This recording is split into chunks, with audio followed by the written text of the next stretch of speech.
الحمد لله خالق الخلق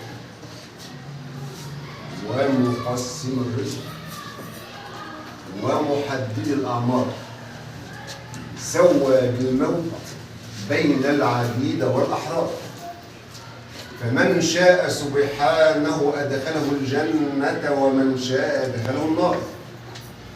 وأشهد أن لا إله إلا الله وحده لا شريك له، له الملك وله الحمد يحيي ويميت وهو على كل شيء قدير.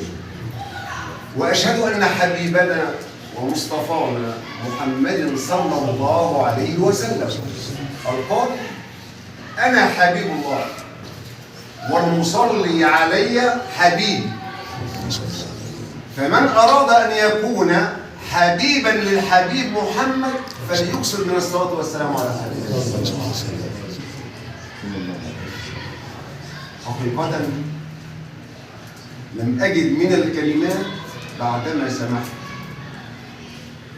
لسيادة المستشار الأستاذ عبد الغني والحاج زكريا ما أفاضوا فيه على المرحوم والأستاذ غني. حقيقة كما قال الأستاذ عبد الغني لم ألتقي بالأستاذ إلا مرة واحدة في هذا المكان، وكذلك الأستاذ غني، ولكن كان مثالا يعتزى به في الأخلاق العالية.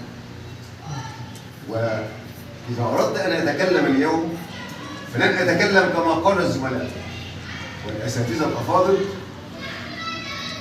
ولكن الموت الذي نحن تجمعنا اليوم بصدده فهو كأس، هو الحقيقة الوحيدة التي لا مراء فيها.